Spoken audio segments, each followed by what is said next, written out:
मित्रों नमस्कार। मुग्धा एस्ट्रोनॉमी में आपका स्वागत करती हूँ। आज मैं आपको बताऊंगी कि व्यक्ति को कौन सी परिस्थितियाँ होती हैं जिसमें मानसिक कष्ट बहुत ज़्यादा होता है और मानसिक कष्ट इस लेवल पे हो जाता है कि वो अपना मानसिक संतुलन खो बैठता है, यानी पागल होना, पूर्ण पागल होना, डिप्रेशन में जाना और बड़े बड़े अचीवमेंट प्राप्त कर लेने के बाद में भी उसको मेंटेन न रख पाना, आत्महत्या कर लेना या उसी लेवल के दुखों से गुजरना जिसमें कि हमको मानसिक कष्ट बहुत ज़्यादा होता है। ऐसे कौन से ग्रह होते हैं जो व्यक्ति को इतना अंदर से पीड़ित कर देते हैं, वो हताश, दुखी, उदास, निराश हो जाता है और फिर उस संसार में इतनी रुचि नहीं ले पाता, एक अपनी ही दुनिया में खो जाता है। उसे लगता है कि सब कुछ बेकार है या उसने जो मेहनत की है उसका कोई फल नहीं मिला। वो अपनी बातों में दूसरों से शेयर नहीं करता, इंट्रोवर्ट हो जाता है, कभी अपने को नुकसान देने लगता है, कभी तोड़ फोड़ हिंसा पे उतर आता है और कभी कभी तो वो समझ ही नहीं पाता कि उसने जो कुछ भी किया है ये सब उसी का किया हुआ है या लोग उसके बारे में ऐसा बोल रहे हैं। ये सब परिस्थितियाँ कैसे घटित होती हैं, इसके भी ग्रह होते हैं जिसको भी हम कुंडली के अध्ययन से ठीक से समझ सकते हैं। आज हम आपसे उसी विषय में बात करेंगे। आइए समझते हैं कि कौन से ग्रह होते हैं जिसके कारण व्यक्ति को इतनी घोर यातना, मानसिक कष्ट, परेशानियों का सामना करना पड़ता है। देखिए, ये हमारी कुंडली का पहला घर है, ये चौथा घर है, ये पांचवा घर है। अगर ये पहला घर, इसको हम लगन कहते हैं, ये पूरी तरह से प्रभावित है, यानी लगन का स्वामी और लगन स्वयं दोनों पीड़ित हैं। पीड़ित होने का तात्पर्य उसके स्वामी का 6, 8, 12 में जाना या इसके क्रूर ग्रह के द्वारा उसको देखना या क्रूर ग्रह का वहाँ स्वयं बैठा होना।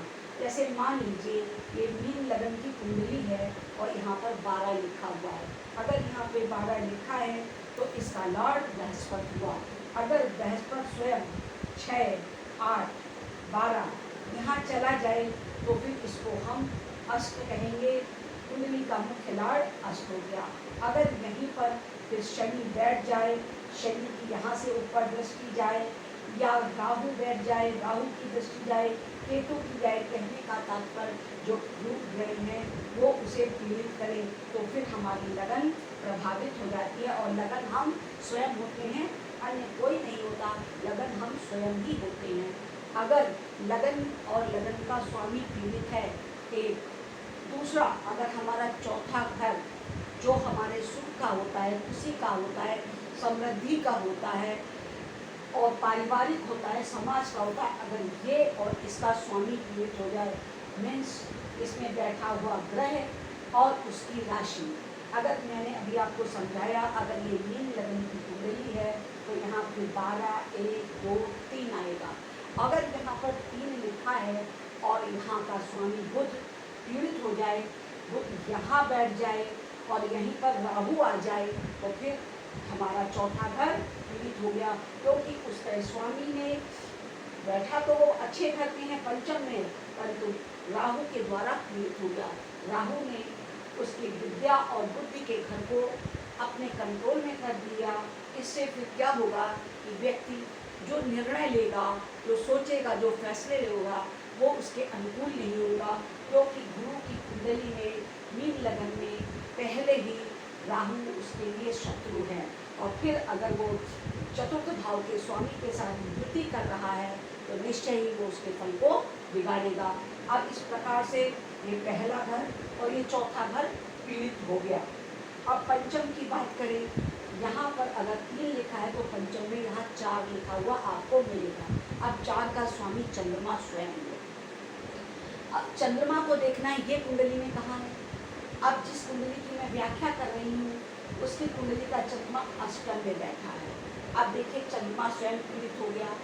अब चंद्रमा अष्टम में चला गया, जो पंचम का स्वामी है और वहाँ पर एक ग्रह राहु से पीड़ित कर रहा है और चंद्रमा यहाँ बैठकर अष्टम में स्वयं पीड़ित है।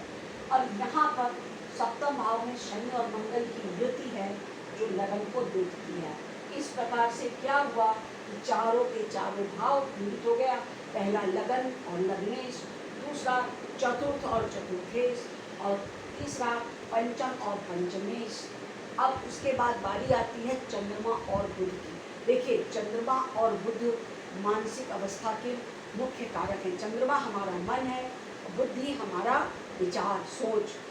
जितना भी हम निर्णय लेते हैं वो बुद्धि के द्वारा लेते हैं। अगर हमारा बुध ग्रह पीड़ित है, हमारा चंद्रमा पीड़ित है, तो फिर आप समझ लीजिए कि हमारे लगन पीड़ित हो गई, चतुर्थ पीड़ित हो गया, और हमारा पंचम पीड़ित हो गया, और चंद्रमा और हमारे बुध पीड़ित हो गए, तो फिर व्यक्ति डिप्रेशन में जाता ही जाता है। जिसकी मैं बात कर रही हूँ ये भी डिप्रेशन में ही है, और इनकी भी हाई एजुकेशन है, और मैंने डॉक्टर्स, इंजीनियर्स, लॉयर्स और आईएएस तक को देखा है कि वो अपने पदों तक पहुंच गए। उसके बाद उन्हें इतनी मानसिक पीड़ा हुई कि वो डिप्रेशन में गए। कुछ लोगों ने तो आत्मघात भी कर लिया। एक डॉक्टर ने तो अभी कोरोना काल में ही अपना सच बताया था कि कैसे वो जब KGMC लखनऊ मेडिकल कॉलेज में पढ़ाई करते थे, कैसे उनके साथ छल किया गया, कैसे सीनियर्स ने उन्हें धोखा दिया। वो टॉपर होकर के भी 1 साल के लिए रोक दिए गए। सबका रिजल्ट क्लियर आया, और वो डॉक्टर साहब उस वर्ष में एक तरह से जो हम लोग कहते हैं कि वो क्वालिफाई नहीं कर पाए। उन्हें बहुत शॉक लगा, वो डिप्रेशन में गए।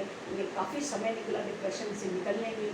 फिर उन्होंने अपने को संभाला, और उसके बाद फिर उन्होंने आगे का अपनी पढ़ाई पूरी करी, और फिर आगे जाकर के जॉब वगैरह के लिए दिल्ली आए, और उन्होंने अपने बारे में स्पष्ट आकर सामने बताया कि कैसे सीनियर्स ने उन्हें हैरेस किया, किस तरह से उनके लाइफ को चौपट किया गया, और किस तरह से वो उससे बाहर निकल कर के आए। परंतु कुछ लोग तो ऐसे बाहर निकल आते हैं, और बहुत से लोग निकल ही नहीं पाते।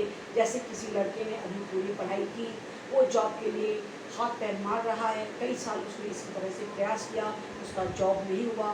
वो टॉपर था, हाई क्वालिफाइड था, उसने पेरेंट्स और न जाने कितने बड़े बड़े एग्ज़ाम दिए, जिसमें उसकी रैंक भी अच्छी आई, पर अगर उसे अपना सेटिस्फैक्ट्री जॉब नहीं मिला तो उसे बहुत कष्ट हुआ, और वो डिप्रेशन में चला गया। इसी प्रकार एक महिला की शादी हुई, और वो अपने ससुराल में गई, उसे वहाँ पर कोई खुशी नहीं मिली, और वो जब इधर वापस अपने मायके आई तो फिर वो डिप्रेशन में चली गई। फिर उसने अपने को गुमसुम रखना शुरू कर लिया। फिर से वो किसी से बात नहीं करती, ऊपर के कमरे में जा कर के लेट जाती, और दुखी उदास ऐसा ही जीवन जीने लगी। जब भी उससे कुछ भी पूछा जाता था वो जवाब नहीं देती थी, चुप रह जाती थी। ऐसे करते करते उसका केस बिगड़ता गया, वो डिप्रेशन में गई। चूँकि उसकी शादी सफल नहीं थी, तो जब भी घर में शादी ब्याह का माहौल होता था, उसकी दूसरी सिस्टर की शादी, रिलेटिव, तब उस समय उसका ये डिप्रेशन बहुत अधिक बढ़ जाता था, और फिर इतनी मुश्किल आ जाती थी, स्थिति खराब जाती थी, उन्हें हॉस्पिटलाइज कराना पड़ता था।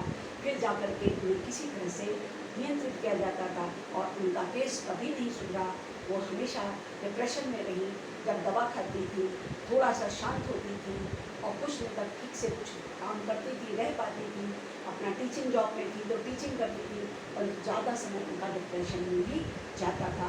ऐसे और बहुत सारे किस्से हैं, हम रोज़ पेपर में पढ़ लेते हैं, हमारी आंखों के सामने घटित होते हैं, हम देखते हैं, हमारे आसपास होते हैं, हमारे खुद के परिवारों में होते हैं। हम चुपचाप उसे सह रहे होते हैं, मुश्किलों से गुजर रहे होते हैं, पर हम अपने मुँह से उसे कह नहीं पाते। इन सब का कारण क्या है, इसे ज्योतिष के माध्यम से हमने समझा है, जाना है, और आपके सामने प्रस्तुत किया। देखिए, जब कोई जन्म से ही विकलांग होता है तो वो दिख जाता है, मानसिक क्षमता भी कम होती है, जड़ पैदा होते हैं, या मतलब मस्तिष्क विकसित नहीं होता, ऐसे को तो हम पहचान लेते हैं। इनको हम दूसरी तरह से संभालते हैं, इनके विद्यालय अलग होते हैं, परिवार में लोग इनसे व्यवहार अलग करते हैं।